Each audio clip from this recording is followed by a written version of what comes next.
आपका अभिनंदन करता हूँ और स्वागत करता हूँ और इस साथ ही साथ आप सबको सादर प्रणाम करता हूँ। ये मेरा सौभाग्य है कि आपने मुझे ये मौका दिया आप लोगों से इंटरेक्ट करने का और जो नव उदित समाजशास्त्री है उनसे आमने सामने बातचीत करने का, क्योंकि जिस जनरेशन को मैं बिलोंग करता हूँ और अभी की जो जनरेशन है उसमें मुझे लगता है कि काफ़ी गैप है। तो मुझे आज का जो नया वातावरण है उसको समझने का भी मौका मिलता है। इससे पहले कि मैं जो आपके आदेश है कि मैं बात करूं, सर्वप्रथम मैं SSHP को बधाई देता हूं।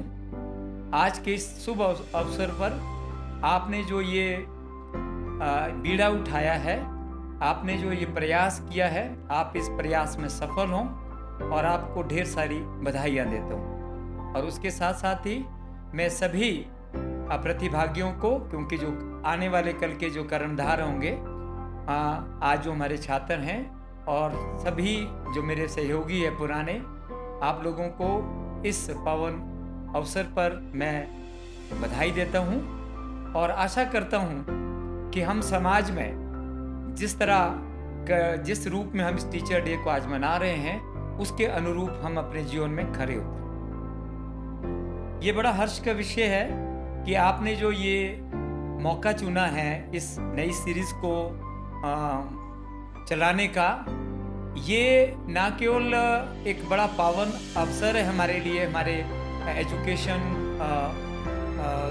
के इतिहास में, लेकिन साथ ही साथ ये जो आपका जो प्रयास है, ये जो भागीरथी प्रयास आप करने जा रहे हैं और मैं पिछले 2 सालों से देख रहा हूँ, ये प्रयास सचमुच ही बड़े सराहनीय है। आज क्योंकि टीचर डे है और साथ ही साथ मुझे जो आप कह रहे हैं कि मैं जो मेरा एक्सपीरियंस रहा समाजशास्त्र के बारे में उसके बारे में बताऊं, इससे पहले मैं ये आपसे इजाज़त लेना चाहूँगा कि मैं थोड़ा टीचर के बारे में बताना चाहूँगा, टीचर डे के बारे में थोड़ा सा हाईलाइट करना चाहूँगा, क्योंकि समाजशास्त्र भी इस टीचिंग प्रोफेशन से या टीचर दिवस से कहीं ना कहीं किस रूप में जुड़ा है वो हमें आगे जब हम डिस्कशन करेंगे उस पर क्लियर हो जाएगा। जैसे कि आज टीचर डे है और सब हम एक दूसरे को बधाई दे रहे हैं, लेकिन सबसे बड़ी बात यह है कि जहां हम इस प्रोफेशन को याद करते हैं किसी एक महान विभूति को जो कि इस देश के प्रेसिडेंट रहे हैं, उन्होंने समर्पित किया है ये अपना जो दिन था, जन्मदिन टीचरों के लिए।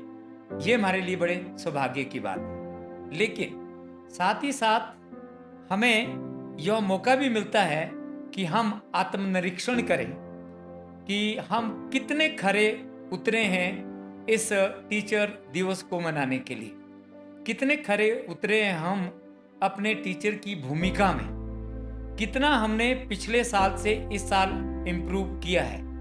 खाली अगर हम औपचारिकता करें कि भाई जो टीचर है वो बधाइयाँ लें और हम इस दिन को बधाइयों के तौर पर हम एक दूसरे से बधाइयाँ लें और दें और हम इसको भूल जाएं, यहीं तक ये टीचर दिवस नहीं होना चाहिए और हमें ज़रूर इंट्रोस्पेक्शन करना चाहिए। जहाँ तक टीचर की बात है, जैसे कि ये महेंद्र सलारी जी ने शुरू में कहा, टीचर की महिमा पे आपने बोला और बहुत सारे लोगों ने बोला, इतिहास में बोला गया है गुरु की महिमा बड़ी बताई गई है और गुरु को पहला दर्जा दिया गया है, भगवान को भी दूसरा दर्जा दिया गया है। और इसी के साथ साथ ही ये हमारी भारतीय संस्कृति की गुरु शिष्य परंपरा रही है और ये परंपरा हम आगे भी बढ़ा रहे हैं कि जिसमें गुरु का जो स्थान है बहुत ऊंचा है। हमें ये देखना जरूरी है कि जो हमारा स्थान है हम कितने उसमें खरे होते हैं। अगर आप मेरे समय के टीचर को देखें, अगर मैं कहूँ कि 40 साल पहले की जो बात है, और आज के टीचर में बहुत फर्क आया है। सामाजिक मूल्यों में परिवर्तन आया है और सामाजिक मूल्यों के साथ साथ सामाजिक व्यवस्था में परिवर्तन आया है। और जहां सामाजिक व्यवस्था में परिवर्तन आया है तो टीचर की भूमिकाओं में भी परिवर्तन आया। अगर मैं कहूँ नटशेल में कि आज आप देखेंगे there is a paradigm shift. मुझे वो दिन भी याद है जब मैं प्राइमरी स्कूल में गांव में पढ़ता था, मैट्रिक भी वहीं से की, उसके बाद कॉलेज में आए, उसके बाद यूनिवर्सिटी में आए, और आज मैं देखता हूँ तो टीचर के रोल में और स्टूडेंट और जो टीचर के रिलेशनशिप है उसमें दिन रात का फर्क है। एक ज़माना था टीचर, मुंशी प्रेमचंद के ज़माने की मैं बात करूँ तो टीचर से बड़ा कोई प्रोफेशन ही नहीं था। दूसरे शब्दों में टीचर जो है वो जीविका का साधन नहीं था, लेकिन आज के ज़माने में टीचर जो है एक वो जीविका का साधन बन गया है। हम टीचिंग करते हैं वो जीविका के साधन के साथ करते हैं। जब कबीर जी टीचर थे, जब उन्होंने इतिहास में लिखा तो उन्होंने समाज को सामने रख के लिखा, चाहे वो मुंशी प्रेमचंद हो, चाहे वो और भी जो हमारे लिटरेरी फिगर जितने भी रहे हैं, उनको हम इनफॉर्मली वो लोग उन्होंने टीचर का ही रोल जो है प्ले किया। उस टाइम जो टीचर है वो इस जो आज मार्केट वाला जो बाजार है इसमें नहीं था, उसका जो है व्यवसायीकरण नहीं हुआ था, इस प्रोफेशन का कोई व्यवसायीकरण नहीं हुआ था। इसीलिए इस शिक्षा को एक नोबल प्रोफेशन कहा गया। क्योंकि नोबल क्यों है? What was the nobility in it?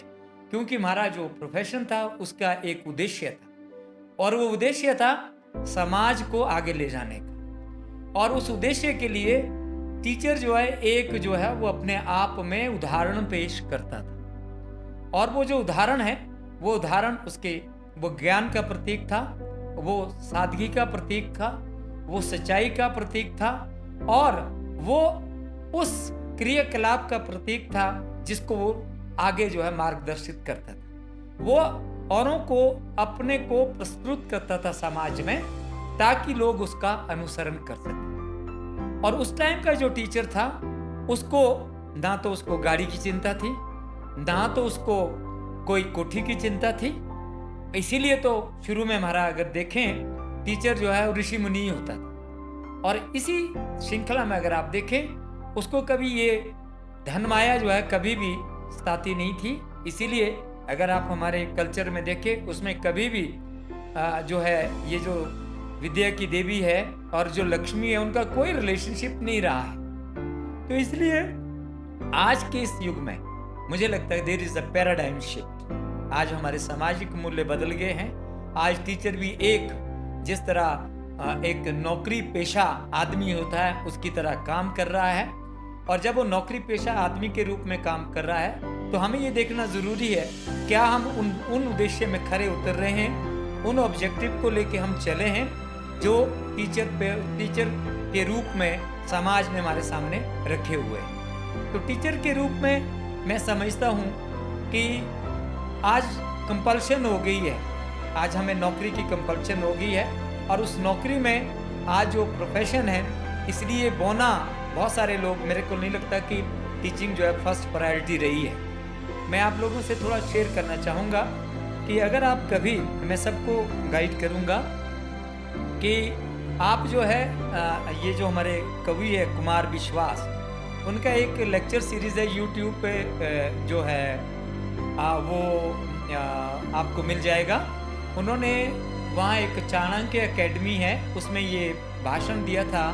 जो लोग वहाँ जो IAS HAS या मतलब प्रादेशिक जो प्रशासनिक सेवाएं हैं उनके लिए जो है प्रशिक्षण देते थे, उसमें उन्होंने एड्रेस किया था। उस एड्रेस को आप ज़रूर देखें, और उसमें उन्होंने ये सारा आज के संदर्भ में शिक्षक के रोल पे जो है प्रकाश डाला है, और उन्होंने कई उसमें इंस्टांसेस दिए, कई एग्जांपल्स दिए।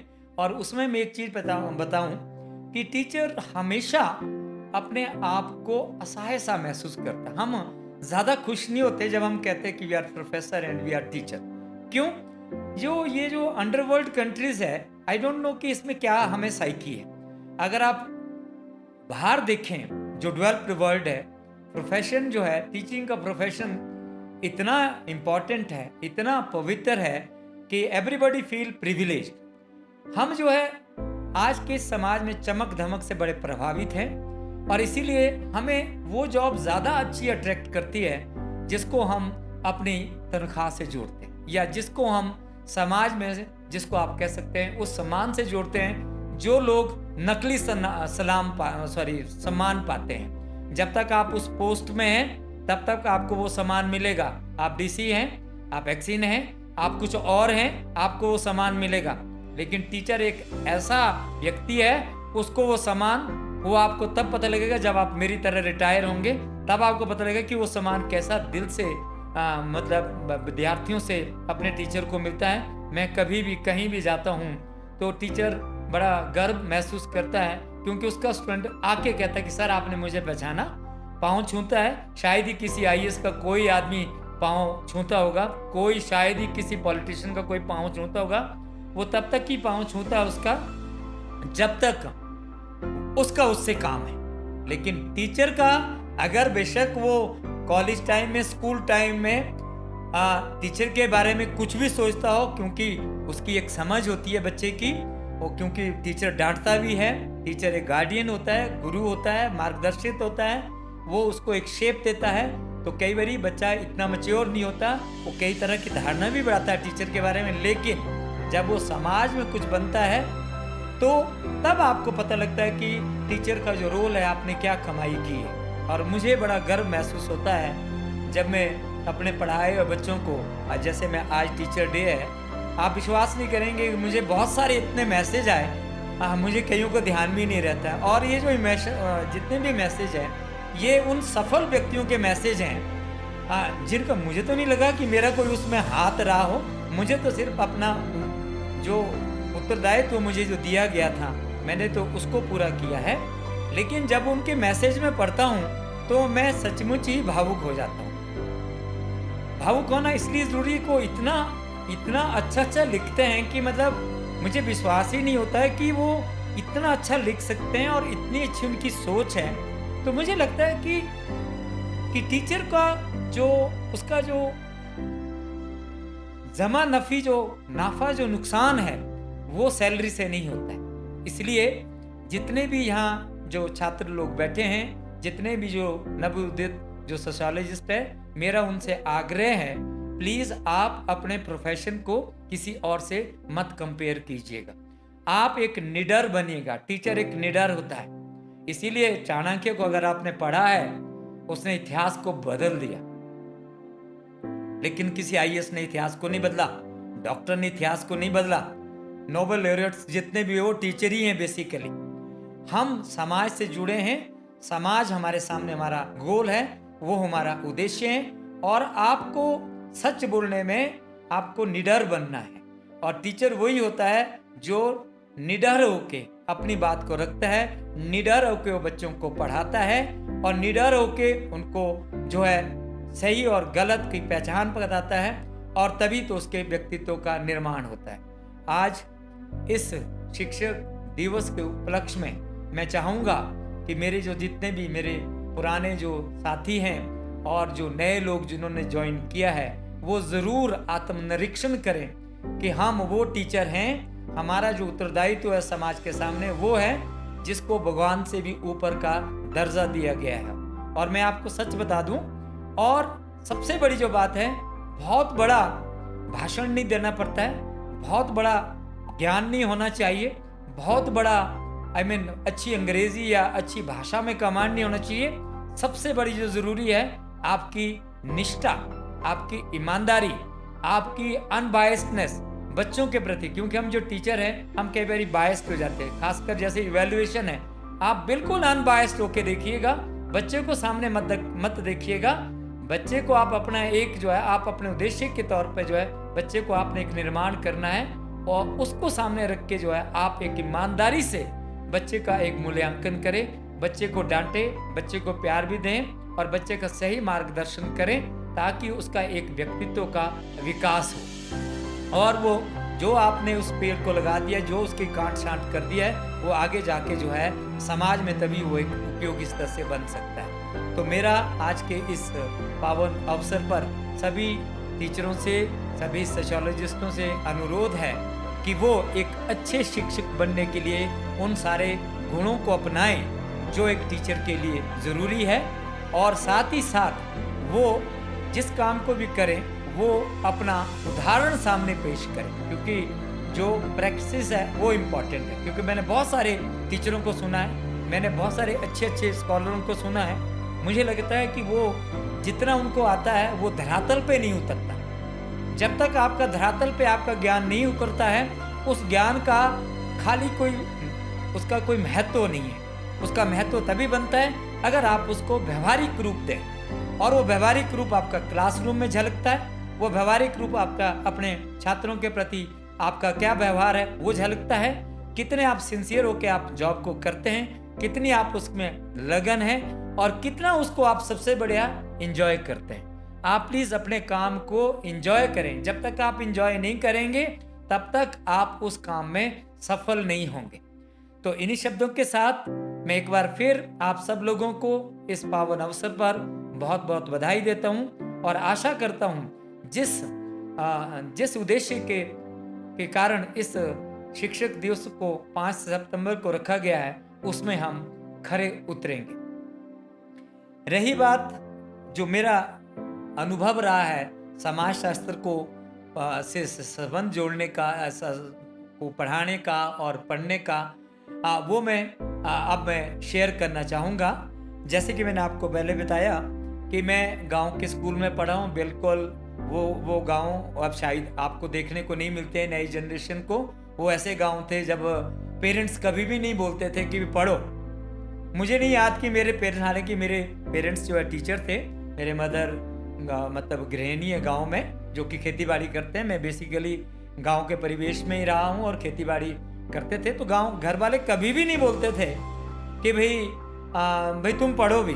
आज जो जनरेशन है उनको घर वाले बार बार एक ही चिंता होती है उनकी, पढ़ो पढ़ो पढ़ो, और वो इसलिए पढ़ते नहीं। और हमको कभी भी नहीं बोलते थे कि पढ़ो। और जहाँ तक कैरियर की बात है, मुझे कोई कैरियर को तो मुझे पता भी नहीं था कि कैरियर क्या होता है। हमें तो सिर्फ इतना पता था कि नौकरी होनी चाहिए, क्योंकि नौकरी जो है बस यही पता था कि नौकरी होनी चाहिए। अब ये नहीं था पता कि टीचर होने चाहिए कि नहीं होने चाहिए। और हमें सिर्फ एक ही पता था कि हमारे जो टीचर हैं वी नेवर क्वेश्चन दे। हमने कभी भी अपने टीचर की उनके जो इंटेलिजेंस पे है कभी भी प्रश्न मार्क नहीं लगाया। जो उन्होंने पढ़ाया उसको हमने डिट्टो लागू मतलब ग्रहण किया। हमने कभी भी क्वेश्चन मार्क नहीं किया। और उस टाइम सोर्स भी नहीं होता था ज्ञान का कोई। जो सर ने पढ़ाया, जो टीचर ने पढ़ाया वही है। अगर उनकी जो प्रोनाउंसिएशन उस टाइम जैसे उन्होंने बताई तो वैसे ही हमने सीखी। और इसीलिए जो है चाहे स्लैंग आता उसमें, क्योंकि टीचर भी वैसे ही थे। लेकिन उनकी एक बड़ी खासियत थी, वो बड़े सिंसियर थे। उनको जो है अपने बच्चों में, जैसे हम वो कहते हैं ना कि वो एक कौन सी मूवी है वो कि मुझे रब दिखता है, और हमें बच्चों में रब ही दिखना चाहिए। और हमारे जो टीचर थे उनमें सचमुच ही रब दिखता है। वो उनकी एक थ्योरी थी, इसलिए वो बड़े, जिसको आप कहेंगे ईमानदारी से हमें पढ़ाते थे और वही हमको गाइड करते थे। पेरेंट्स ने कभी गाइड नहीं किया कि कैसे पढ़ना है। और जब हम कॉलेज में आए तो मैं तो पहले साइंस स्टूडेंट रहा हूँ, और मैं आप सब लोगों को बताना चाहता हूँ कि मैं साइंस स्टूडेंट जब रहा हूँ, क्योंकि मैं तो मैट्रिक में भी आपको बता दूँ, शायद बहुत सारों को पता ना हो कि भाई बोला ब्रिलियंट कैरियर ही चाहिए होता है पास होने के लिए। क्योंकि मेरे स्कूल में, मैं गांव के स्कूल में पढ़ा तो मैं एक ही बच्चा पास हुआ था। पता नहीं 30 बच्चे थे कि 25 बच्चे थे, मेरे को इतना पूरा याद नहीं है। मैं एक आदमी ही पास हुआ था अपने स्कूल में, और दूसरा जो बच्चा है वो भी पास हुआ था। उन दिनों क्या होते थे कि 6 सब्जेक्ट होते थे, 2 सब्जेक्ट अगर किसी के फेल जाए वो भी पास हो जाता था, और दूसरा बच्चा वो भी पास हुआ था। और मैं आपको बता दूं मैं 3rd डिवीजन में पास हुआ। और जब मैंने कॉलेज ज्वाइन किया तो मुझे डॉक्टर बनने का शौक था, क्योंकि पेरेंट्स यही कहते कि डॉक्टर ही बनना है, बाकी कुछ भी नहीं है। ये सामाजिक मूल्य है, उसमें परिवर्तन आ गया था। कोई भी आदमी टीचर नहीं बनना चाहता था। तो मुझे डॉक्टर बनना था, तो मैंने मेडिकल में एडमिशन ली। और मेडिकल उन दिनों मेरिट पे होती थी डॉक्टर की एडमिशन। तो मैंने पहली साल ड्रॉप किया, दूसरी साल में पास हुआ, तीसरी साल मैंने मेडिकल छोड़ दिया और फिर मैंने जो है बीए पार्ट फर्स्ट में मैंने इकोनॉमिक्स, सोशियोलॉजी और पब्लिक एडमिनिस्ट्रेशन लिया, लेकिन मैंने इकोनॉमिक्स बाद में चेंज कर दिया। मुझे सोशियोलॉजी पढ़े, मुझे कोई ज़्यादा ज्ञान नहीं था। मुझे किसी ने बताया कि भाई ये समाज शास्त्र में शादी ब्याह के बारे में पढ़ते हैं। और सबसे बड़ी बात है, जैसे कि महेंद्र सलारिया ने भी कहा, टीचर का रोल बड़ा इंपॉर्टेंट होता है, वो शायद टीचर को पता। मेरे जो सर्वप्रथम जो टीचर थे जिनसे मैं बहुत इन्फ्लुएंस हुआ, वो जीबी माथुर जी थे। वो मेरे समाजशास्त्र के टीचर थे और मैं उनको आज इस पवन अवसर पे मैं उनको जो नमन करता हूँ। और आज भी वो आजकल वो मंडी में रहते हैं और उन्होंने मुझे रामपुर कॉलेज में पढ़ाया। वो टीचर्स, उनसे मैं बहुत इम्प्रेस था। रीज़न, उनकी जो वाक्पटुता थी वो बड़ी ज़बरदस्त थी। वो अंग्रेज़ी भी उतनी धारा प्रभाव में बोलते थे और हिंदी भी वो उतनी धारा प्रभाव में बोलते थे। और मेरे जो दिमाग में इम्प्रेशन था टीचरों के बारे में, उनका इम्प्रेशन सबसे बढ़िया था। रीज़न, वो चलते चलते लेक्चर देते थे। उन्होंने, क्योंकि कॉलेज में हमें बताया गया था कि टीचर जब पढ़ाता है वो किताब नहीं खोलता है, वो कुछ नहीं बोलता, वो लेक्चर देता है। मैंने कहा ये लेक्चर होता क्या है? कहते वो फ्लॉलेसली बोलता है। और माथुर सर जो है हिंदी अंग्रेजी दोनों में मिक्सचर होकर बोलते थे। क्या कमांड थी उनकी लैंग्वेज में, और वो क्या वो एंकरिंग करते थे, क्या उनका वो स्पोर्ट्समैन थे। मतलब he was a very all round person. And मैं अपने आप को बड़ा भाग्यशाली मानता हूँ, धन्य मानता हूँ कि मुझे ऐसे टीचर मिले और उन्होंने मुझे सोशियोलॉजी पढ़ाई। और उनसे मैं प्रभावित होकर उन्होंने मुझे बहुत गाइड किया और उन्होंने शायद मेरे अंदर वो प्रतिभा देखी और उन्होंने मुझे गाइड जब किया तो उन्होंने मुझे ये कहा कि तुम एक काम करो, तुम सब कुछ करना, लेकिन तुम जो है कुछ ऐसा काम करना जिसमें सबॉर्डिनेशन ना हो, तुम उसके लिए फिट हो। क्योंकि मैं राजनीति भी करता था, मैं जुड़ा रहा स्टूडेंट पॉलिटिक्स से भी। तो उन्होंने कहा कि यार तुम लीडर भी फिट हो और तुम बन सकते हो लीडर भी।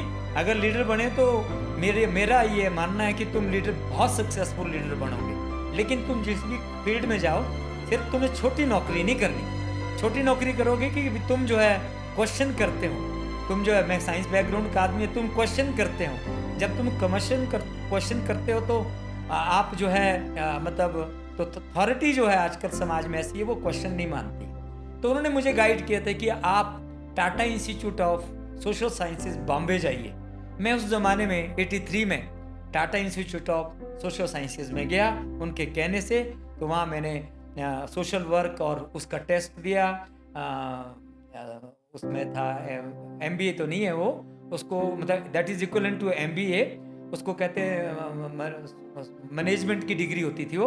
उसमें मैंने टेस्ट दिया और there was a written test, group discussion. और मैं आपको बता दूं कि मैंने दोनों ग्रुप डिस्कशन भी और दोनों टेस्ट मैंने क्वालिफाई किए। लेकिन unfortunately I stayed there in Tata institute for 10 days. और अनफॉर्चुनेटली जो है मेरा रिजल्ट नहीं आया था। वो 26 तारीख को मुझे खाली करना पड़ा हॉस्टल और 4 जुलाई को मेरा रिजल्ट आया और उन्होंने इसलिए मेरे को नहीं लिया। तो वहाँ एक मिस्टर भट्टाचार्य थे जो ग्रुप डिस्कशन थे, उन्होंने कहा कि आप अगली साल दोबारा आइएगा यहाँ इस एडमिशन को लेने and we will take you.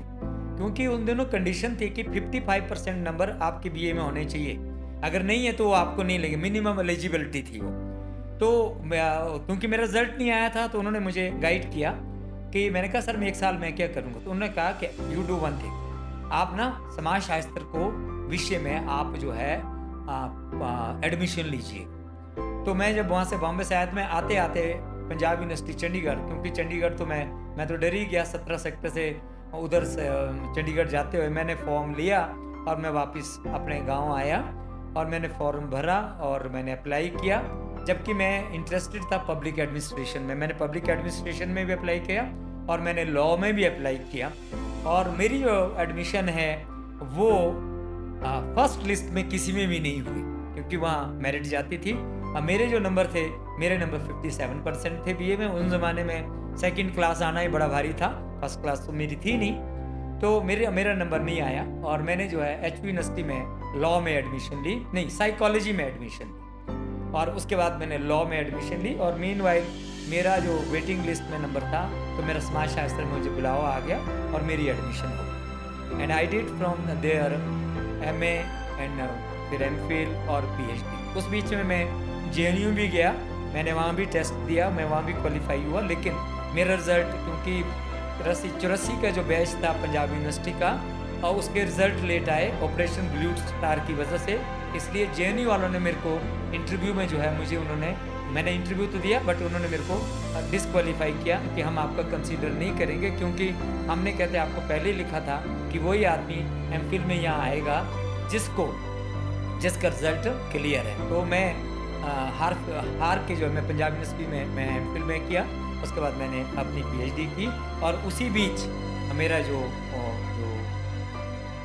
चयन है वो पब्लिक सर्विस कमीशन में, मैं आपको बता दूं कि +2 में मैं निकला था, 4 आदमी निकले थे, बट मेरा चयन नहीं हुआ +2 में उस साल, और लेकिन कॉलेज में उसी साल पोस्टें आई, उसमें मेरा चयन जो है कॉलेज कैडर में हुआ, और मुझे मौका मिला चंबा जाने का, क्योंकि मैं थोड़ा सा अपने जिसको आप कहेंगे दृढ़ निश्चय का आदमी हूँ।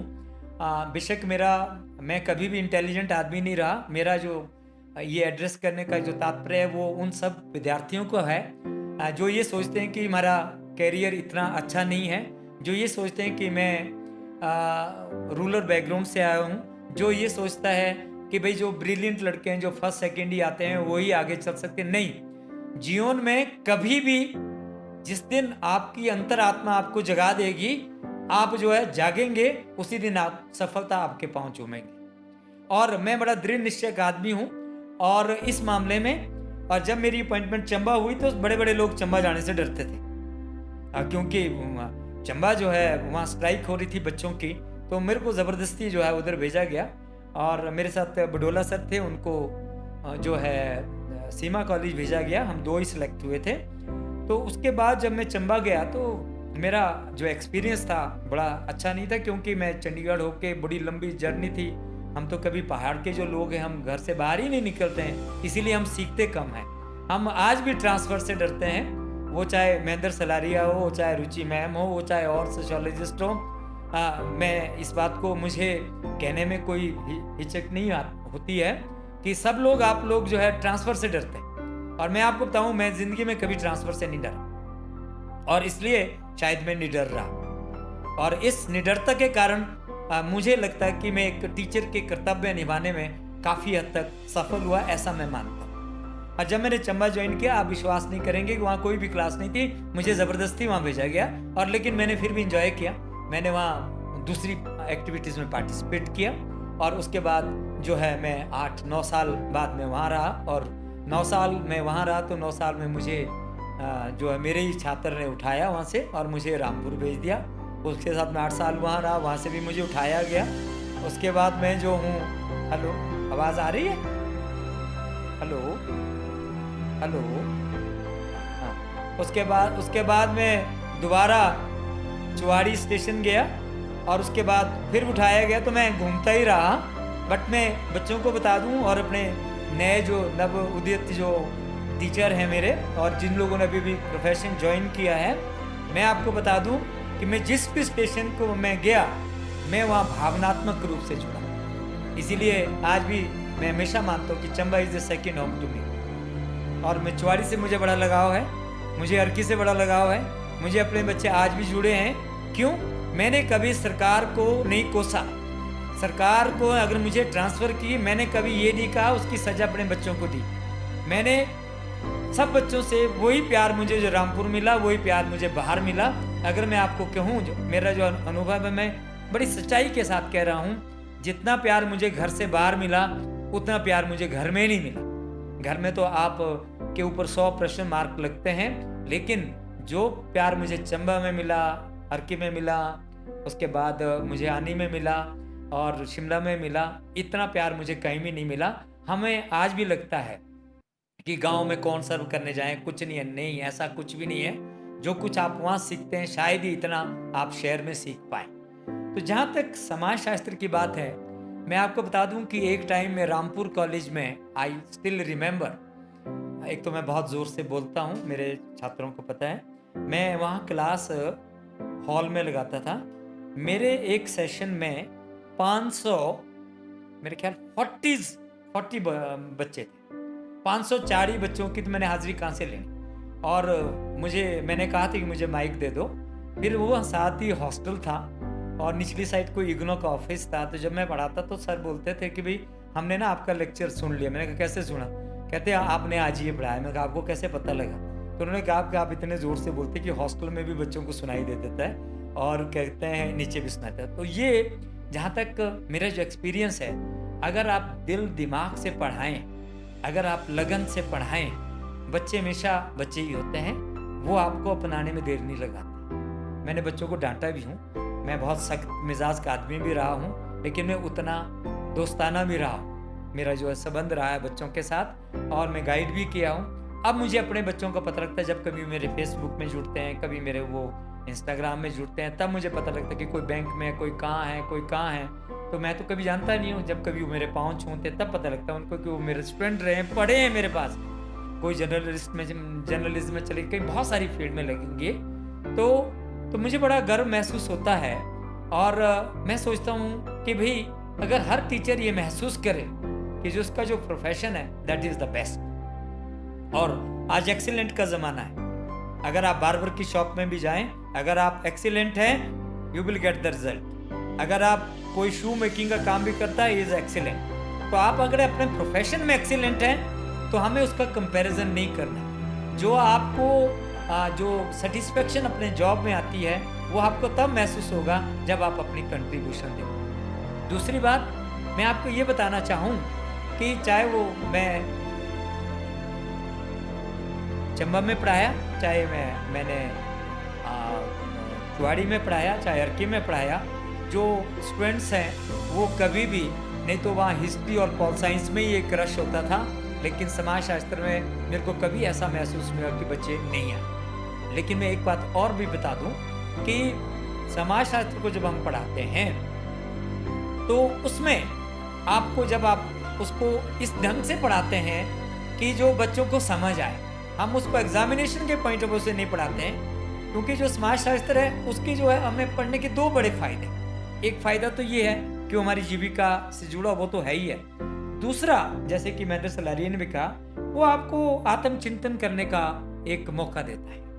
क्योंकि अगर आप देखें जब समाज शास्त्र का उदय हुआ तो क्या परिस्थिति थी, तब जो है पूरा समाज एक कृषि एक समाज से, लघु समाज से ये जो ट्रांसफॉर्म हुआ एक कौन से समाज है जिसको हम इंडस्ट्रियल सोसाइटी कहते हैं। एक नई चुनौती थी समाज के सामने, उसको समझने की, उसको जानने की और उसको ट्रांसफॉर्म करने की, नए सामाजिक मूल्यों को स्थापित करने के, इसलिए समाज शास्त्र का जो है जन्म हुआ।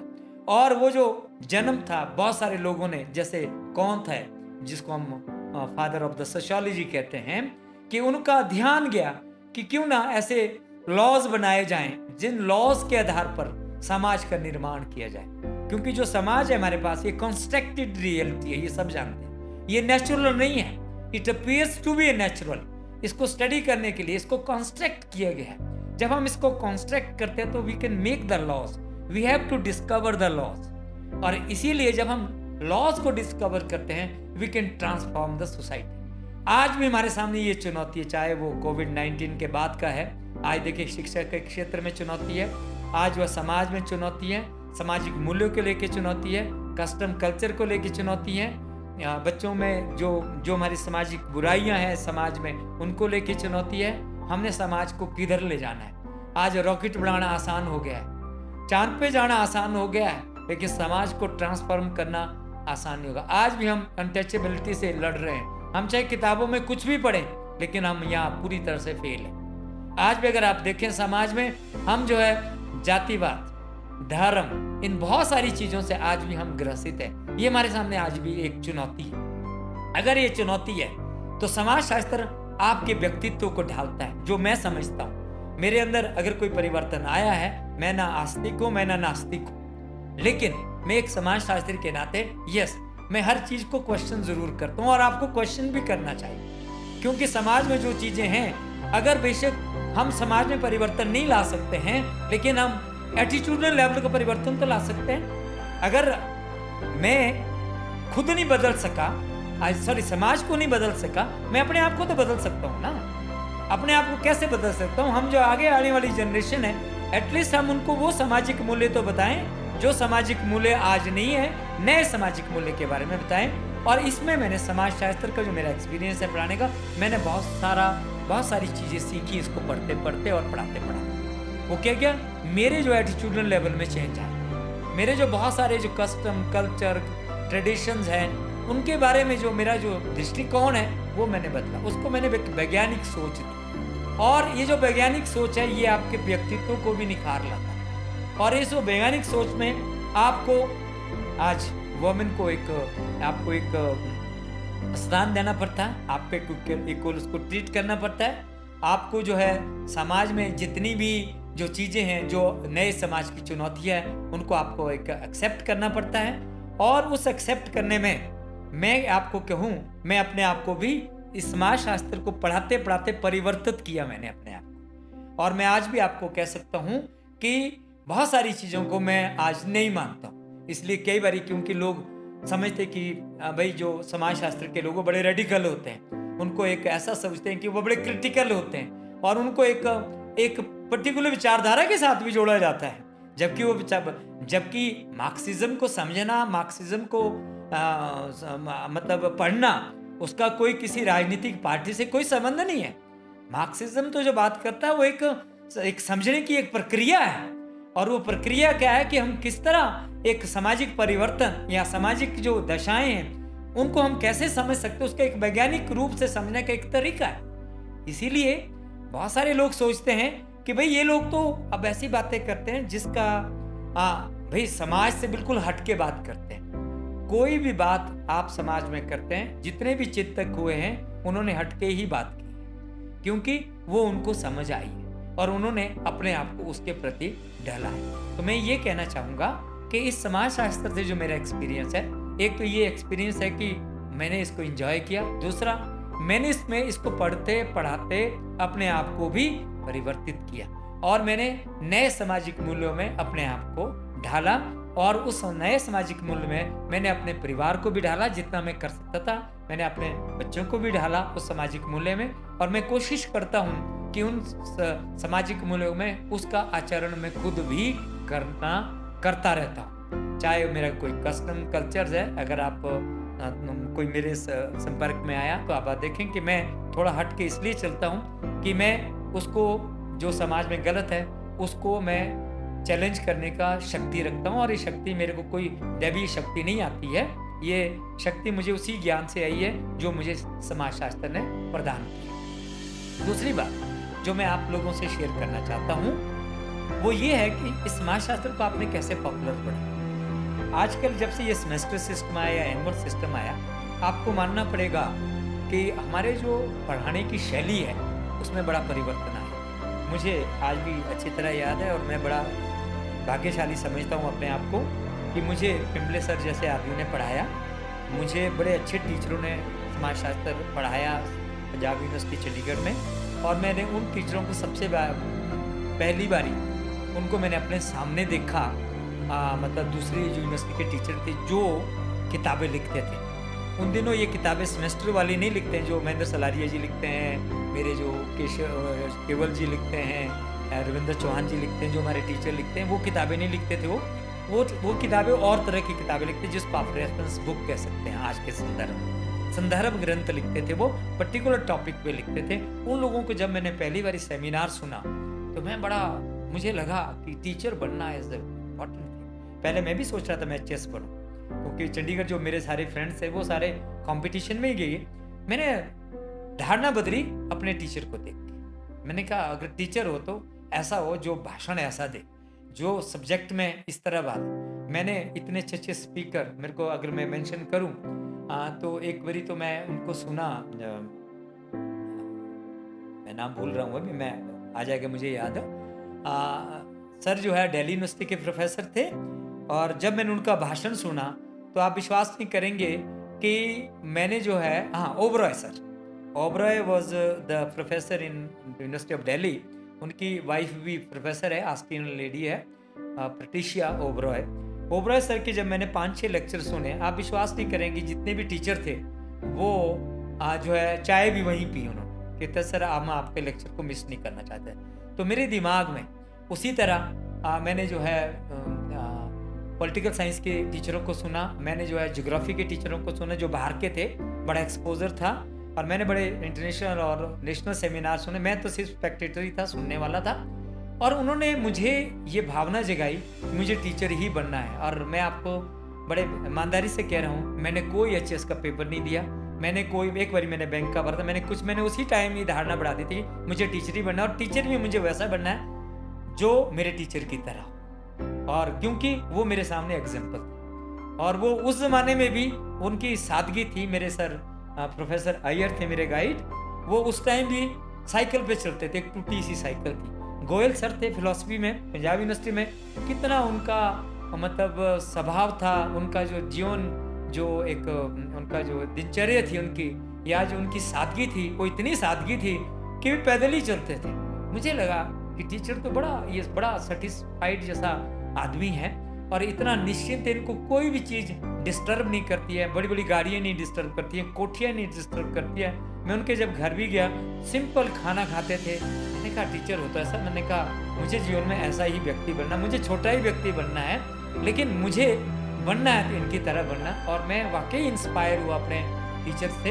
और अगर मैं आज अपने आप को बदल सका, अपने आप को मैं चेंज कर सका, अपने आप को माइंड सेट को मैं चेंज कर, तो इसका जो सारा श्रेय है बहुत सारे टीचरों को जाता है, जिन्होंने मुझे डायरेक्टली और इनडायरेक्टली इन्फ्लुएंस किया। और इस श्रृंखला में एक नहीं, बहुत सारे नाम, और इसी के साथ ही साथ मेरे बहुत सारे स्टूडेंट्स हैं जिनसे मैं हमेशा प्रभावित हूँ। ऐसा नहीं कि मैंने अपने टीचर से सीखा, मैं अपने स्टूडेंट से भी बड़ा प्रभावित होता हूँ। बहुत बच्चे जो है बड़े इमोशनल अटैच्ड होते हैं, और बच्चों से मैं इतना प्रभावित होता हूँ कि मैंने बच्चों से बहुत कुछ सीखा। और मैं बड़े दावे से कह सकता हूँ कि भाई जो बच्चों से जो पढ़ाने में जो लर्निंग होती है वो शायद किसी से भी नहीं होती। सही मायनों में जितना मैं अपने आप को इम्प्रूव कर पाया, वो मैं बच्चों को पढ़ाते पढ़ाते इम्प्रूव कर पाया। और इसलिए मैं सभी बच्चों से मेरा अनुरोध है कि एक तो आप you must trust your teacher, वो जो पढ़ा रहा है उस पर आप विश्वास कीजिए। जब तक आप विश्वास नहीं करेंगे तब तक आप सीख नहीं पाओगे। क्योंकि मैं अपने बच्चे को भी देखता हूँ, माई सन इज ए इंजीनियर, वो हमेशा कहता है तो पापा टीचर को तो पढ़ाना ही नहीं आता। अब जब आप इस धारणा के साथ जाएंगे, मेरा बच्चा है कि पापा आपको पढ़ाना ही नहीं आता है, मतलब जो भी मेरे टीचर हैं, तो आप कुछ भी नहीं सीखोगे। आप प्लीज सीखेंगे जब आप भी परिवर्तित होंगे। आप ये मान के चलिएगा कि टीचर के पास जितना ज्ञान है आप उसको ग्रहण तो कीजिएगा। अगर आप ये पहले ही मान के चलेंगे, आप मान लो किसी बस में बैठे हैं, आपको विश्वास ही नहीं कि बस चलेगी कि नहीं चलेगी, अरे कहीं ये मतलब हमें एक्सीडेंट तो नहीं होएगा, तो आप नहीं पढ़ेंगे। आपको फर्स्ट आपको विश्वास होना चाहिए अपने टीचर पे कि वो आपको ब्रह्मा तक ले जा सकता है, वो आपको उस सीढ़ी तक ले जा सकता है। आपका जो भविष्य है उस टीचर के हाथों में सुरक्षित था। और मैं भाबता हूँ, चाहे मुझे स्कूल के टीचर ने पढ़ाया, चाहे मुझे कॉलेज के टीचर ने पढ़ाया, चाहे मुझे यूनिवर्सिटी के टीचर ने पढ़ाया, मैंने कभी भी क्वेश्चन भी नहीं किया, मेरे कभी सपने में भी नहीं आया कि ये टीचर मेरा कैरियर को बर्बाद करेगा, या मुझे कम नंबर देगा, या बायस्ड होगा, या मुझे गलत डांटता है। नेवर।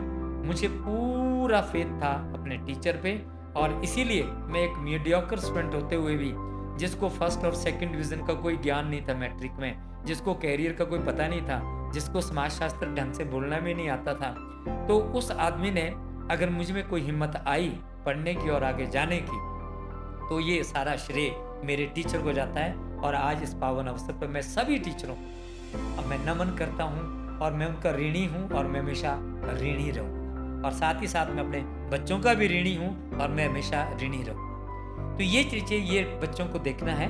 तो मेरा आपसे एडवाइस है कि आज आप इस जो ये टेक्नोलॉजी का युग है, इसमें आप जी रहे हैं, लेकिन मैं एक बात आपको बता दूं, टीचर का जो मतलब स्थान है वो आपका कंप्यूटर नहीं ले सकता, वो आपका गूगल नहीं ले सकता, वो आपका कोई भी नहीं ले सकता टीचर का स्थान। टीचर जो है वो एक जिसको आप कहेंगे लिविंग लेजेंड होता है। टीचर जो है आपके सामने एक लाइव एग्जाम्पल होता है, वो आपको वो एक जीता जागता उदाहरण है।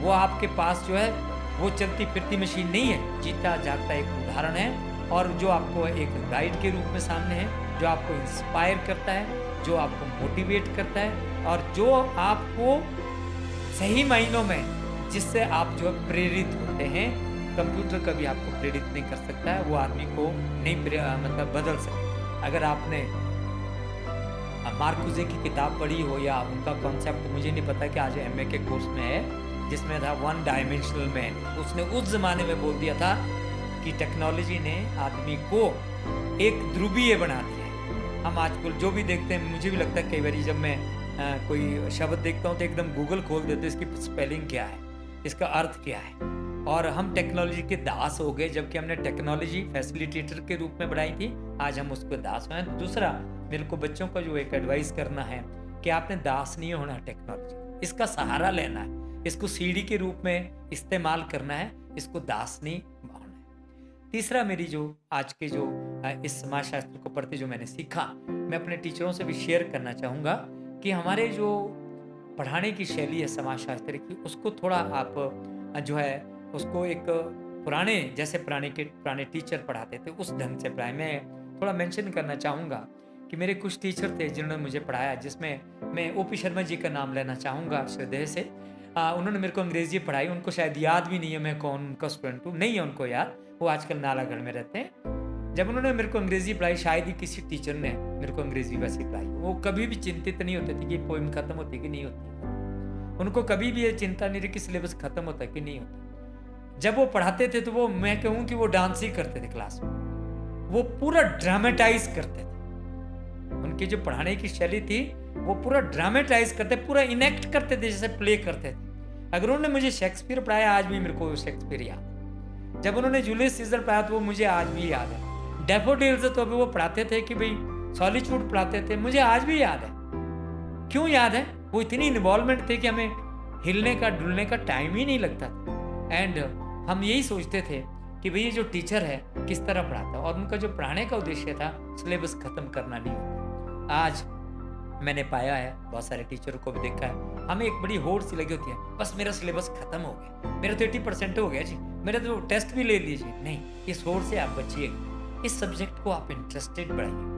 और मैं चाहूँगा कि आप बड़ी बेसिक बुक ज़रूर पढ़ें। और मैं सभी टीचरों को भी बताना चाहूँगा कि आप कोई भी लेक्चर अगर आप पढ़ाते हैं तो मैं चाहूँगा कि आप ज़रूर पढ़ें जो जॉनसन की बुक है, जो सोशियोलॉजी, और जिसको प्रोफेसर योगेश अटल ने, जो हमारा केंद्रीय जो सरकार है उसमें एक प्रोग्राम है कल्चर एक्सचेंज के, उन्होंने उसको ट्रांसलेट किया है और वो जो है हिंदी रूपांतर भी है। आप प्लीज़ उसमें कुछ टॉपिक को ज़रूर पढ़िए, उसमें बेसिक चीज़ें दी है। और मैंने महेंद्र से आपसे भी बात की है कि जब आप किताब लिखिएगा उसको ज़रूर कोट करिएगा। उसमें लिखा गया है कि हम पॉलिटिकल इंस्टीट्यूशन क्यों पढ़ें, हम समाजीकरण क्यों पढ़ें, हम कल्चर क्यों पढ़ाते हैं सोशियोलॉजी, जबकि ये विषय किसी और के हैं। हम आर्थिक संस्थाएं क्यों पढ़ाते हैं, हम जो है रिलीजन क्यों पढ़ाते हैं, ये हमारा सब्जेक्ट नहीं है। Why we teach in sociology, हम मेडिकल सोशियोलॉजी क्यों पढ़ाते हैं, हम पॉलिटिकल सोशियोलॉजी क्यों पढ़ाते हैं। अगर आप उस किताब को पढ़ेंगे उसको आपको 2-3 बार ही पढ़ना पड़ेगा। बेसिक बुक है वो, आपको पता लगेगा कि आपने पढ़ाना कैसे है।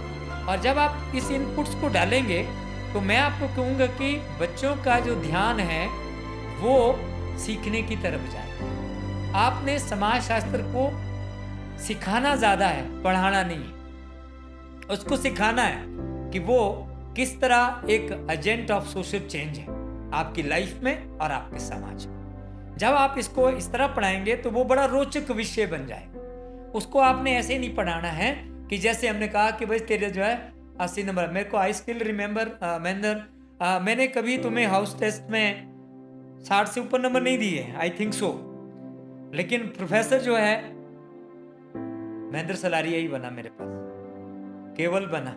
मैं हमेशा अपने टीचरों को एक हमेशा एग्जाम्पल देता था कि महात्मा गांधी एक ही आदमी बना जिसने 5 में से 1 गलती की, जबकि जो टीचर की क्लास में जो बाकी स्टूडेंट थे उन्होंने 5 में से 5 ठीक किए आंसर।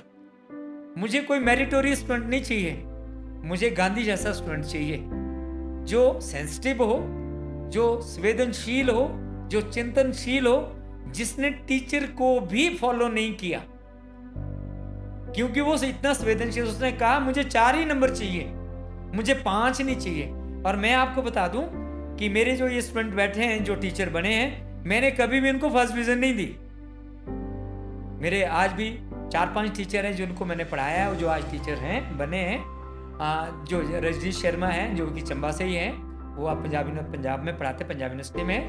और इनको उन्होंने थोड़ा फर्स्ट क्लास जरूर ली, लेकिन इन लोगों ने कभी भी फर्स्ट डिवीजन नहीं ली, लेकिन ये सक्सेसफुल टीचर बने। तो मैं चाहूँगा कि इस समाज शास्त्र से जब हम पढ़ाते हैं, हमें इसको बच्चों को जब भी पढ़ाएंगे हमें उसको सीखने की ललक से इनको बच्चों को पढ़ाना है, तभी ये इंटरेस्टिंग बनेगा। क्योंकि समाज शास्त्र और विषयों की तरह नहीं है, ये विषय आपको सिखाता बहुत है, ये रटा नहीं लगाता, ये बहुत कुछ सिखाता है, आपके व्यक्तित्व का निर्माण करता है, आपके गोल को निर्धारित करता है, आपके सामने एक लक्ष्य को निर्धारित करता है। अगर आप उसको समाज को नहीं बदल सके, एटलीस्ट आप अपने परिवार को बदल सकते हैं। अगर आपने आप परिवार को बदला दे, क्योंकि वो स्मॉलेस्ट यूनिट है, तो आई एम श्योर कि समाज भी उससे बदलेगा। तो मेरा जो समाज शास्त्र को जो हमारा एक्सपीरियंस रहा है कि आप इसको एंजॉय करिएगा, मैंने इसको एंजॉय किया, आप इसको सीखिएगा, सीखने के दृष्टिकोण से आप इसको पढ़ाइएगा, आप इसको रोचक बनाइएगा। रोचक आप तभी बना सकते हैं अगर आप इसको एग्जामिनेशन के पॉइंट ऑफ व्यू से नहीं पढ़ाएंगे, और आपको थोड़ा धैर्य रखना होगा, क्योंकि हमारे स्कूलों में नहीं है समाज शास्त्र। और मेरे को आज भी किसी व्यक्ति को पता जिसने समाज शास्त्र के बारे में नहीं पढ़ा था, तो उसने मुझे एक बारी कहा, कहते सर आप गवर्नमेंट को ये सजेशन क्यों नहीं देते हैं कि भाई ये समाज शास्त्र सबको पढ़ाना चाहिए। मैंने कहा जी क्यों? कहते यार जब तक आप समाज के मूल्य को नहीं समझेंगे, क्योंकि आज ये भौतिकवाद के समाज में लोग सोचते हैं कि कंप्यूटर ही इंपॉर्टेंट है, आईएएस ही इंपॉर्टेंट है। अगर हम अपना इतिहास नहीं जानेंगे, कल्चर नहीं जानेंगे, समाज नहीं जानेंगे, where we will go, where the youth is, whether we are going. तो ये जो समाज के सामने एक बड़ी बड़ी चुनौती है, ये नवोदित जो समाज शास्त्री आपके सामने एक चुनौती है। और जहाँ तक इसकी अपार संभावनाओं की बात है समाज में, वो आज भी बहुत है और ये बनी रहेगी। ये अनफॉर्चुनेट पार्ट है कि इसको समझने में देर लगी है सरकार को भी और समाज के नीति निर्धारण को भी, क्योंकि उन्होंने भी हिस्ट्री से, पॉलिटिकल साइंस, इकोनॉमिक्स या फिजिक्स, केमिस्ट्री यही पढ़ा है, उससे ज़्यादा नहीं पढ़ा है। और ये बड़ी खुशी की बात है कि आज हमारे प्रदेश में समाज शास्त्र फैल रहा है, बहुत सारे कॉलेज में आ गया है, बहुत सारे बच्चे आ जाते हैं, और सबसे बड़ी बात है कि बहुत सारे मतलब कंपटीशन के एग्ज़ाम में इसकी लोकप्रियता बढ़ी है। बहुत सारी जगह प्रोफेशनल कॉलेजेस में, चाहे वो इंजीनियरिंग कॉलेज है जहाँ मेरे पास यूनिवर्सिटी है, क्योंकि प्रोफेशनल यूनिवर्सिटी है, यहाँ भी समाज शास्त्र पढ़ाया जाता है। आपके एग्रीकल्चर यूनिवर्सिटी में पढ़ाया जाता है, आपके इंजीनियरिंग कॉलेज में पढ़ाया जाता है, आपके आर्किटेक्चर्स कॉलेज में पढ़ाया जाता है। इसकी जो महत्व है वो आ रहा है। हमें बच्चों को ज़रूर बताना होगा कि इसके पर्सपेक्टिव क्या है। और मेरे को अच्छी तरह याद है कि रुचि मैम ने जब भी प्रेजेंटेशन दी आरकेएमबी में, आई स्टिल रिमेंबर, और हम कॉलेज में जब भी करते हैं, जब भी जो पहला जो सेशन होता है हमारा, हम हर सब्जेक्ट की संभावनाओं को तराशते हैं, ये हमें पूरी तरह से बच्चों को बताना होगा। हमें एक्स्ट्रा केयर करने की ज़रूरत है। और मैं आपको ये बताऊं, जो आपने ये जो अभियान चलाया, सीरीज चलाया है, ये बड़ी सक्सेसफुल होगी। और इसी में आप जैसे यूट्यूब पे चला रहे, और हमें बहुत सारे जो एमिनेंट जो लोग हैं उनको समाज शास्त्र के बारे में जो है छोटी छोटी चीज़, बहुत बड़ा लेक्चर नहीं, हमारे बच्चों के स्टैंडर्ड का जो लेवल का जो है उसको पढ़ाना है। और मेरा अपने सभी टीचरों से ये अनुरोध है कि आप बच्चे के लेवल का पढ़ाएं। आप टीचर बनने की कोशिश मत करें। आप क्लास में ये मत दिखाने की कोशिश करें कि आप प्रोफेसर हैं, आप अच्छी अंग्रेजी बोल सकते हैं। पहले आप उनको समझाएं, आप उनको अच्छा विद्वान घोषित करने की वो खुद बताएंगे आपको अच्छे विद्वान है कि नहीं है। आपको इवैल्यूएट आपका स्टूडेंट करता है, आपको ऑडियंस के लेवल पे आना होगा। आप तब तक सफल टीचर नहीं है जब तक आप अपनी बात को बच्चों तक नहीं पहुंचा सकते, नंबर 1। नंबर 2, अगर आप बच्चों को इंस्पायर नहीं कर सकते तो आप एक सफल टीचर नहीं। और मुझे ये अच्छा लगता है बोलते हुए कि मैं अपने आप को काफ़ी हद तक सफल टीचर इसलिए मानता हूँ, I could inspire my students, वो चाहे 4 ही हो, वो चाहे 5 ही हो, वो चाहे 10 ही हो गिनती में। मुझे लगता है कि अगर मैं एक को भी इंस्पायर कर पाया, वो मेरी एक अचीवमेंट थी और मैं किसी हद तक सफल हुआ। आपने कोई 100% को इंस्पायर नहीं करना है। आप जो है 5 उंगलियां बराबर नहीं होती हैं, आप इंस्पायर करिएगा तभी आप एक टीचर। अगर आप एक टीचर के तौर पे अगर आप इंस्पायर नहीं कर पा रहे अपने स्टूडेंट्स को, इसका मतलब आप एज ए टीचर फेलियर हैं और आपको इंट्रोस्पेक्ट करना पड़ेगा कि कहाँ गलती है और आप ज़रूर सीखिएगा बच्चे से, उसको डांटिएगा मत। अगर वो गलत भी नहीं है, सॉरी ठीक भी नहीं है, उसको मत डांटिए, उसको प्लीज़ इनकरेज कीजिए, तभी वो फियरलेस बनेगा, तभी वो निडर बनेगा। और टीचर का जो सबसे बड़ा जो रोल है, या एजुकेशन का जो सबसे बड़ा रोल है, वो हमें निडर बनाता है। जैसे मैं प्रशांत भूषण को देखता हूँ, वो कहते हैं कि मुझे जेल में डाल दो, कोई बात नहीं, डाल दो जेल में, लेकिन मैं सच तो बोलूँगा। और वही तरह जो गैलीलियो ने बोला था उस जमाने में कि भाई पृथ्वी सूरज के चारों तरफ घूमती है, जब उसको कहा तुम्हें फांसी होगी, तो उसने कहा कि सर आप, वो तो बोला तुम ये बोलो, तुमने धर्म गुरुओं का अपमान किया है। तो उसने कहा कि मैंने धर्म गुरुओं का अपमान नहीं किया, मैंने तो हमली ये कहा कि पृथ्वी घूमती है, ये सच्चाई है, तो आपको सेक्रीफाइस भी करना पड़ेगा सच्चाई बोलते बोलते। और जब आप स्टूडेंट के सामने सच्चाई बोलेंगे और स्टूडेंट को सच्चाई बोलना सिखाएंगे और उस पर आप अटल रहेंगे, तो मुझे लगता है कि बच्चा इंस्पायर होगा। और जब बच्चा इंस्पायर होगा, तभी वो समाज में ट्रांसफॉर्मेशन लाएगा। तो ये मेरा एक टीचर से अनुरोध है कि उसको किस तरह इस समाजशास्त्र के विषय को अपनाना। रही बात समाजशास्त्र से मैंने क्या सीखा, इस विषय को देखते अगर आप देखें तो मैं कहाँ से कहाँ पहुँचता हूँ। अगर मैं आज APG यूनिवर्सिटी में अगर आज मैं रजिस्ट्रार के पद पे हूँ, तो ये जो सब कुछ जो मैंने सीखा, अपने व्यक्तित्व का कोई निर्माण किया, कहीं मेरे को जो जिन लोगों ने मुझे सेलेक्ट किया उनको लगा, क्योंकि मेरी तो कोई पृष्ठभूमि नहीं है, ना किसी लीडर से है, वो सबको पता है क्योंकि टीचर हमेशा एक ओपन बुक होनी चाहिए। एक तो पॉलिटिशियन भी बोलते हैं ना, बहुत सारे I don't want to name, बहुत सारे पॉलिटिशियन बोलते हैं कि भाई हमारी तो एक ओपन किताब है जी, मेरा तो जो जीवन है, मैं आपको बड़े दावे से कह सकता हूँ कि किसी की ओपन की बुक नहीं है, मैं भी आपको बता रहा हूँ। लेकिन मैं आपको बड़े सच्चाई के साथ कह रहा हूँ कि भाई हमने जो अपने जो जीवन है उसको एक खुली किताब की तरह रखना है, प्रयास करना है। कितने सफल होते हैं वो लोग जज करते हैं, वो आपने नहीं करना। तो मेरा तो कोई गॉडफादर भी नहीं था अगर मुझे सेलेक्ट किया है। अगर मैं आप इतनी हिम्मत रखता हूँ कि आज मेरी एक खुली किताब है मेरा जीवन, तो उसकी वजह ये है कि ये समाजशास्त्र से मैंने सीखा। ये जो मैंने सीखा उसको मैंने ढाला है। अगर बात हुई है ना कि अगर पेज में किताब में लिखा कि सदा सच बोलो, और जैसे हम घर में बोलते हैं तो हम झूठ ही बोलते हैं। वो सच बोलने का तब तक कोई फायदा नहीं है जब तक हम उसका अनुसरण न करें। आप सिर्फ थोड़ा ही अनुसरण करें, उतना ही जीवन में आप बात करें जिसका आप अनुसरण कर सकें। और मैं समाजशास्त्र की सारी चीज़ें सीखा हूँ, उसको मैंने अपने जीवन में अनुसरण करने की कोशिश की, ढालने की कोशिश की है। इसी की बदौलत मैं शायद, अगर मैं राजनीति में सफल नहीं हुआ, बट मैं अपने टीचर की राजनीति में मैं कह सकता हूँ कि मैंने जब अपनी पारी खेली, मैंने निश्चित होके, निर्विवाद होके, अनबायस्ड होके मैंने अपनी टीचर की एक पारी खेली। और एक एज ए टीचर लीडर मैंने जो अपना योगदान है वो निडर होके दिया। और ये जो निडरता है मेरे अंदर, ये जो ओपननेस है मेरे अंदर, ये जो दृढ़ विश्वास है, ये जो मतलब सच को फेस करने का है, मुझे डर नहीं लगता किसी IAS और किसी पॉलिटिशियन से बात करने में। इसका मतलब ये नहीं कि मेरे को इस बात का घमंड है, नहीं, मेरे को अपने आप पे विश्वास है। और मुझे जो है मतलब कोई हीन भावना नहीं है, क्योंकि मैंने जो सीखा है उसने मेरे व्यक्तित्व का निर्माण किया है। और हीन भावना उस आदमी को होती है वो जो आदमी कमज़ोर होता है, और मैं कभी भी अपने आप को कमज़ोर महसूस नहीं करता। ये ज्ञान मैंने जो है बड़े बड़े जो फिलोसफर है उनको पढ़ के और खासकर समाजशास्त्री को देख के किया है। मैं कमज़ोर इसलिए नहीं हूँ क्योंकि मेरे अंदर हीन भावना नहीं है। और मैं जो भी काम करता हूँ, मुझे अगर गलती भी मेरे से होती है, मुझे उसको क्षमा करना, उसको स्वीकार करने में मुझे कोई शर्म नहीं आती है। मुझसे भी बड़ी गलती होती है।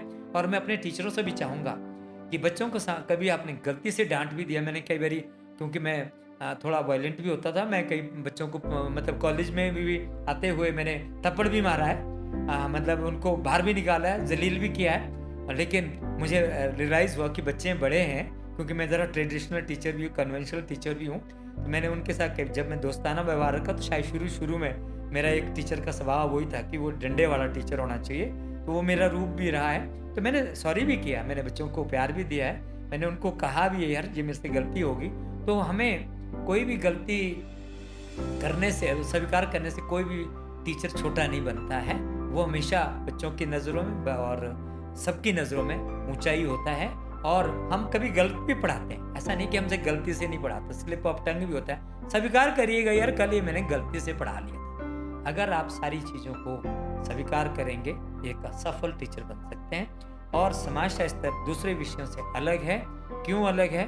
इसमें आपको जितना सीखने का, जो हमारे डे टू डे, चाहे वो फैमिली है, चाहे वो एक एज ए पेरेंट का रोल है, चाहे एक टीचर का रोल है, चाहे एक सिविलाइज सोसाइटी में रहने का है, चाहे नॉर्म्स एंड वैल्यूज़ का, जितना आप यहाँ सीख सकते हैं, जितना आप उसको वैज्ञानिक ढंग से, पुरानी चीज़ों को हमने अपोज नहीं करना, जितना आप उसको मतलब समझ सकते हैं, उसको नए संदर्भ में उसको उभार सकते हैं, ये ज्ञान आपको समाजशास्त्र में ही मिलेगा। ये ज्ञान, मैं ये नहीं कह रहा कि दूसरे में ज्ञान है, लेकिन इस तरह का ज्ञान हमारे समाज, और आज मुझे आज भी लगता है समाज के सामने जहाँ इतनी बड़ी चुनौतियाँ हैं कोविड-19 के बाद, जितनी बड़ी चुनौतियाँ हैं समाज में, जो नए सामाजिक मूल्य को समझने की चुनौती है, स्थापित करने की चुनौती है, ये जब हम समाजशास्त्र को समझेंगे और इसको समझने को अपने साथ में डालेंगे, ये ज्ञान हम जितने भी बच्चे समाजशास्त्र से ले सकते हैं। और ये जो मेरा एक्सपीरियंस है, अगर शायद मैं दूसरा विषय पढ़ता तो शायद मैं इन चीज़ों से वंचित होता। और जैसे लोगों को एक लगता है कि नहीं इसको तो इसलिए पढ़ते हैं कि भाई ये जो है आसान होता है और इसमें नंबर अच्छे आते हैं, वो जो धारणा है, मैडम रुचि को पता है, मैडम सब लोगों को पता है कि एक ज़माने में कि अंग्रेज़ी में ज़्यादा कंपार्टमेंट आती थी और एक ज़माने में सोशियोलॉजी में ज़्यादा कंपार्टमेंट आती थी और अंग्रेज़ी में कम आती थी, दूसरे साइंस में कम आती। तो ये जो सारी चीज़ें हैं, जो कुछ मैंने समाजशास्त्र से सीखा, बहुत सारी जो आपके पास एवेन्यूज़ हैं, बहुत सारी इसमें जो आपके पास जो है जॉब के लिए मतलब स्थान है। और अगर मैं आज इस स्थान तक पहुंचा, चाहे मैं एक लीडर रहा हूं, चाहे मैं एक टीचर रहा हूं, चाहे मैं एक एडमिनिस्ट्रेटर रहा हूं, चाहे मैं एक प्रिंसिपल रहा हूं, तो उसमें मुझे लगता है कि मेरे जहां टीचरों और अध्यापकों का रोल है, उससे ज़्यादा रोल मेरे समाजशास्त्र विषय को पढ़ने और पढ़ाने से। इन्हीं शब्दों के साथ मैंने बहुत टाइम लिया। मैंने पहले भी ऑर्गेनाइज़र को बोल दिया था कि मुझे बता देना, क्योंकि भाई मैं टीचर, तो मुझे लेक्चर तो फुल स्टॉप नहीं लगता है। ये भी एक बुरी बात है, क्योंकि एक्सटेम्पोर में कोई पता नहीं होता कि कौन सी चीज़ें रहेगी, कौन सी नहीं रहेगी। मैं सभी आयोजकों का, खासकर मेरे पुराने सहयोगियों का, मैं सबका धन्यवादी हूँ। और सभी नवोदित जो सोशियोलॉजिस्ट है, आपका भी धन्यवादी हूँ जिन्होंने मुझे मौका दिया आपसे इंटरेक्शन करने का। और साथ में मेरी सब लोगों को गुड विशेज़ है। सोशियोलॉजिकल जो हमारी हिमाचल की जो सोसाइटी, इसको मेरी गुड विशेज़ है। जो पौधा आपने लगाया है, सब सींचिएगा इसको, और ये निश्चित रूप में जो है ये एक पौधे बट वृक्ष के रूप में हमारे सामने आएगा। और मेरी हमेशा गुड विशेज़ हैं। और इन्हीं शब्दों के साथ मैं सबका आभारी हूँ जिन्होंने मुझे बड़े पेशेंस के साथ सुना, मुझे सहा, और मुझसे कोई अगर कहीं गलती हुई हो, कोई स्लिप ऑफ टंग हुआ, उसके लिए मैं क्षमा चाहता हूँ। धन्यवाद। ओवर टू फिलारिया जी।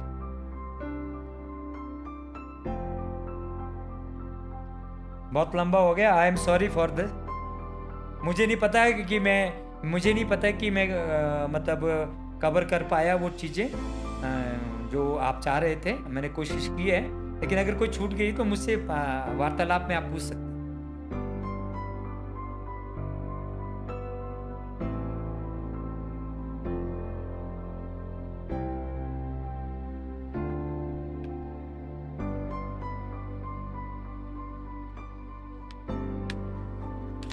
ठीक है,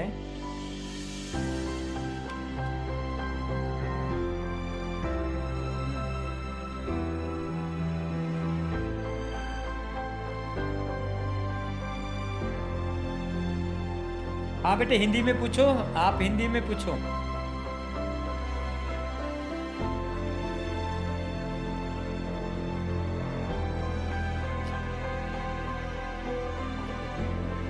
हाँ, सोशियोलॉजी का उसमें रोल है कि ये जो नई चुनौतियाँ आई है हमारे सामने, एक नया ही समाज बन गया है। ये चुनौतियाँ क्या आई है, आप देख लीजिए, जो आपकी जनरेशन के लोग हैं, सबसे बड़ी चुनौती तो हमारे पास यही आई है कि हमने किस तरह इस बदलते हुए समाज में हमने अपने आप को ढालना है। क्योंकि हमें इस कैबिनेट जो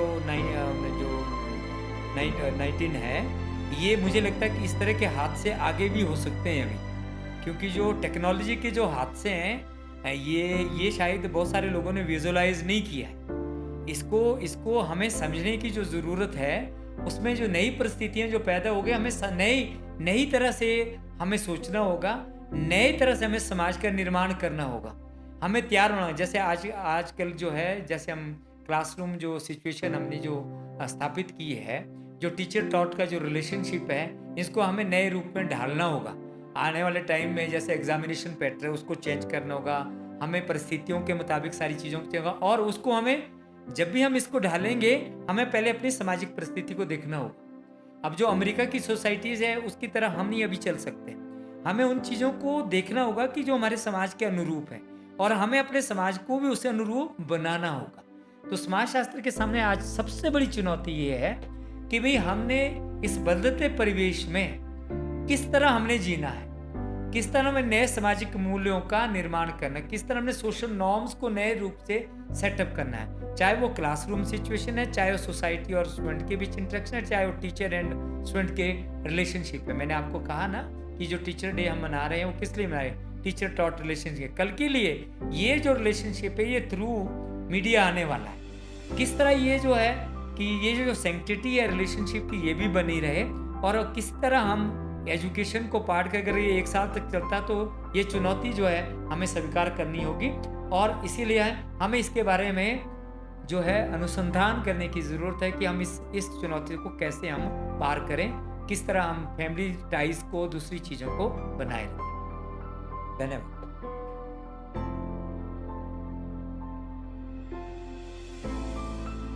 हाँ, टेक्नोलॉजी को तो देखो, टेक्नोलॉजी तो हमें जो है, टेक्नोलॉजी हमें वो अडॉप्ट करनी पड़ेगी जो हमको सूट करती है। जैसे मैं आपको बताता हूँ, फॉर एग्जांपल अगर आपने कोविड-19 के दिन देखा, जब हम लॉकडाउन हुए, बहुत सारे लोगों ने जो है, ये तो आप एजुकेशन का पार्ट ले रहे, अगर आप बहुत सारे लोगों को देखें, हमने गाँव की लाइफ ही छोड़ दी थी, हमने गाँव की तरफ मुड़ना ही बंद कर दिया था।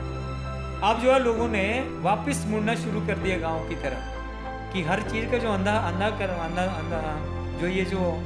अंधाकरण हो रहा है, शहरीकरण के, हर आदमी चंबा बसना चाह रहा है, हर आदमी शिमला बसना चाह रहा है, चंडीगढ़ बसना चाह रहा है, दिल्ली बसना चाह रहा है, बॉम्बे बसना चाह रहा है, और हर आदमी जो है ये सोचता है कि यही सेफ है, यही कैरियर है। नो, हमने गाँव की तरफ जाना शुरू कर दिया। हमें सरकार का ध्यान नहीं गया कि हमें डेवलपमेंट करनी पड़ेगी गाँव में, हमें नीति निर्धारण जो है नए ढंग से करना पड़ेगा, नहीं तो जो लेबर है वो बॉम्बे होगी शिफ्ट, और ये माइग्रेशन की प्रॉब्लम पड़ेगी, और हमें जो है फैसिलिटीज़ गांव में ही देनी पड़ेगी।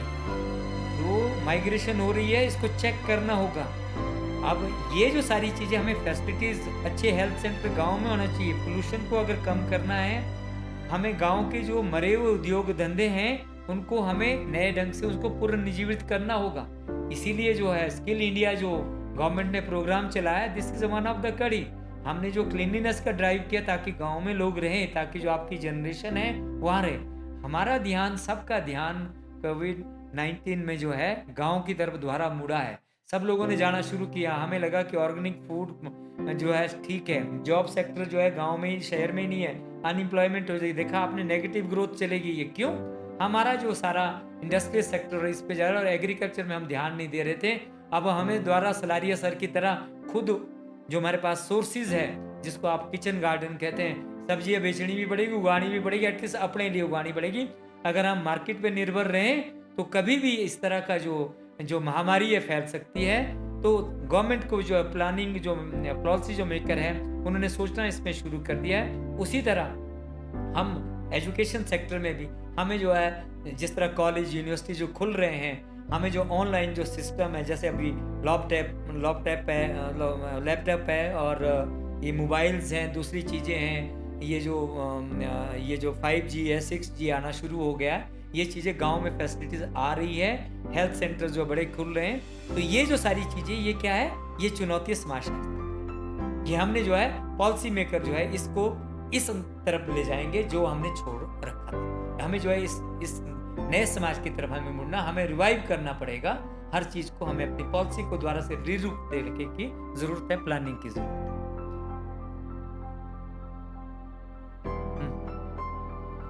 हाँ जी।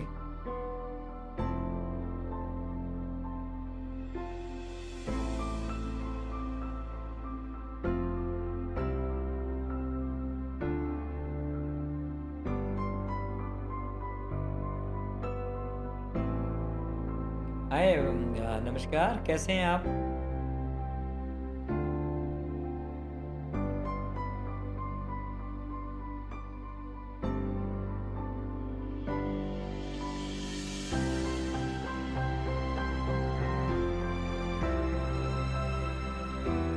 आप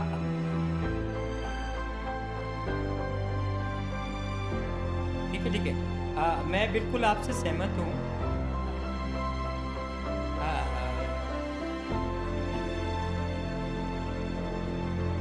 हाँ जी।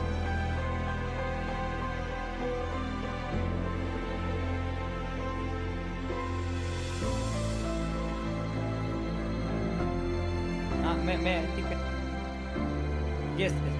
मैं इसीलिए मैंने आपको शुरू में भी कहा कि there is a paradigm shift. मैंने आपको कहा कि ये जो पहले जो टीचर थे, sanskar was the part of our education system. और संस्कार में आप कल्चर वैल्यूज़ को लेंगे, किसी भी समाज की जो कल्चर वैल्यूज़ है, कुछ तो यूनिवर्सल वैल्यूज़ होती है, कुछ जो है पैरोकियल वैल्यूज़ होती है। तो जो पैरोकियल वैल्यूज़ है, हो सकता है वो कई बारी दूसरे समाज के लिए नेगेटिव हो। ये बात आपकी सही है, तभी मैंने आपको कहा कि जो मुंशी प्रेमचंद के ज़माने का टीचर था, उसके जो संस्कार थे वो अलग थे।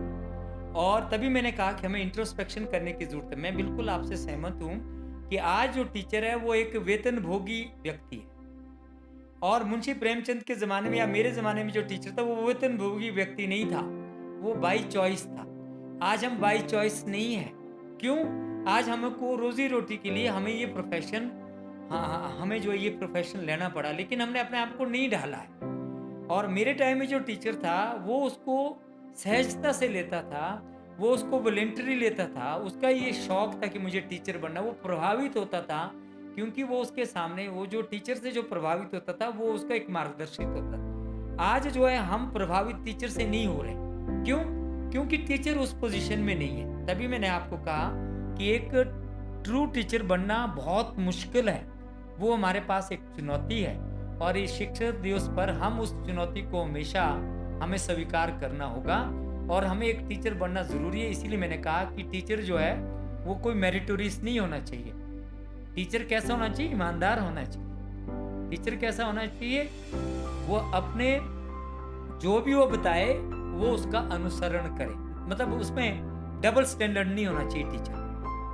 अगर टीचर के अंदर डबल स्टैंडर्ड हो, जैसे आप बता रहे हैं, तो नेचुरली वो टीचर स्टूडेंट उससे कुछ भी नहीं लर्न करेगा। स्टूडेंट उसी से लर्न करेगा जिसका डबल स्टैंडर्ड नहीं है। जिसका डबल स्टैंडर्ड नहीं है, जो सिंसियर है टीचर, मैं आपको बता दूं, चाहे इंटेलिजेंट हो या ना हो, उससे बच्चा सीखेगा। और मैंने आपको बताया है कि मैं अपने टीचरों से इसलिए सीखा, मैंने उनको क्वेश्चन इसलिए नहीं किया क्योंकि उनका कोई डबल स्टैंडर्ड नहीं था। अगर वो सादगी का जीवन व्यतीत करते थे तो वाकई सादगी का जीवन व्यतीत करते थे। अगर वो टीचर थे तो वो हमें वैसे ही डांटते, उन्होंने कभी मेरे को 2 नंबर ज़्यादा नहीं दिए। तो आज तो करता है, हम देखते हैं, जब हम असेसमेंट देखते हैं तो सारा सिस्टम ही चरमरा गया है। हम अपना टीचर का कर्तव्य भूल जाते हैं। और इसीलिए चाहे वो एग्जामिनेशन सेंटर हो, मैं बहुत सारे लोगों को बोलता हूँ कि मैं कैसा टीचर हूँ, मैं कैसा पढ़ाता हूँ, ये तो मुझे नहीं है पता, लेकिन मेरे बच्चों को ये पता है कि एग्जामिनेशन में सर जो है किसी को भी स्पेयर नहीं करे। इवैल्यूएशन में सर किसी को भी स्पेयर नहीं करें। वो एक दृष्टि से देखते हैं। मेरा शायद यही गुण सबसे बड़ा है कि मैंने जो है एक दृष्टि से सब बच्चों को देखा, चाहे वो नोटोरियस था, चाहे कोई अलग है, और इसीलिए शायद जो है बच्चों ने मेरे से सीखा है। तो वो बात आपकी सही है कि अगर टीचर इस तरह बोलते वो गलत है। आपको पहले अपने टीचर के अंदर वो वर्चूज डालने होंगे, और आप उतनी बात बच्चों से करिएगा जितने आप उनको मतलब उनको जो है उनके सामने जो है आप एक व्यवहारिक रूप दें। अगर आप व्यवहारिक रूप देंगे, और मैं आपको कहूँ कि मैंने अपने जीवन में 2 ही जगह व्यवहारिक रूप दिया है। एक तो मैंने नकल के बारे में कभी कंप्रोमाइज़ नहीं किया, और एक मैंने इवैल्यूएशन में कभी भी मैंने कंप्रोमाइज़ नहीं किया कि इस आदमी को 2 नंबर ज़्यादा देने या कम देने। हाँ, मैंने इनकरेज सब बच्चों को किया। मैंने एक दृष्टि रखनी, तो टीचर को प्लीज़, भगवान से हमने उसको ऊपर का दर्जा दिया है, और जब हमने ऊपर का दर्जा दिया है तो हमने एक दृष्टि से ज़रूर देखना है उसको। और ये पहला गुण है टीचर के अंदर होना चाहिए। और मैं यही आशा करूँगा कि जब आप ऐसा दृष्टिकोण रखेंगे तो आपको ये समस्या नहीं आएगी।